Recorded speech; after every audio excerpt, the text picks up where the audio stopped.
কাউকে যদি এখন জিজ্ঞেস করা হয় সবচেয়ে হাইপড আর জনপ্রিয় সব কোনটা, এটার উত্তর কিন্তু একটাই, মিস্টার DIY। ফেসবুক বা ইউটিউব যেখানেই ঢুকি এখন শুধু এইটারই ভিডিও, মানুষ সব শুধু এখানেই যাচ্ছে। তো আমার কাছে মনে হলো আমিও একটু যেয়ে দেখি এখানে কেন এত ভিড়। ওদের 2টা ব্রাঞ্চ, উত্তরা আর যমুনা ফিউচার পার্ক। আমার বাসার কাছে যমুনা হয়, আমি সেখানেই গিয়েছিলাম। আমি শনিবার দিন গিয়েছিলাম। তারপরেও যেয়ে দেখলাম যে লিটারেলি এখানে হাজার হাজার মানুষ।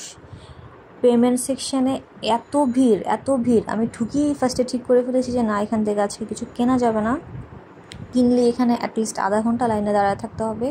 তো আমি দেখে যাই কী আছে, পরবর্তীতে এসে কিনে যাব। তবে ওদের অনেক প্রোডাক্ট, অনেক ভ্যারিয়েশন ছিল।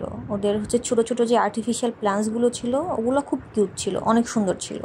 আর প্রাইসও 160, 150 এর মধ্যেই ছিল। তবে ওদের সবচেয়ে ইন্টারেস্টিং সেকশনটা হলো বাচ্চাদের সেকশনটা। অনেক ধরনের খেলনা, লিটারেলি অনেক খেলনা, অনেক stationery, different types of pencil, pen, notebook, eraser. এটা আমার কাছে খুব ভালো লেগেছে, বাচ্চারা এটা খুবই পছন্দ করবে। আর যেটা খুব ফানি লেগেছে, মেয়েদের ক্লিপসের একটা সেকশন ছিল।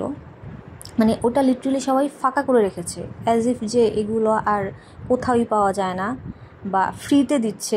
আমার কাছে এরকম লাগছিল, লিটারেলি ফাঁকা, সব ফাঁকা, কিছু নেই ওখানে। মানুষ সব কিনে খালি করে ফেলছে।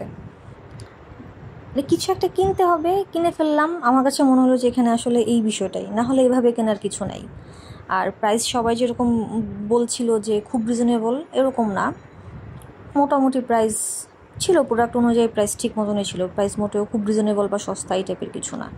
এই তো। আর আমি তো আগেই বলেছিলাম যে আমি এখান থেকে আসলে কিছুই কিনবো না, ওদিন কেনা সম্ভবও ছিল না, তাই আমি খালি হাতেই চলে গিয়েছিলাম।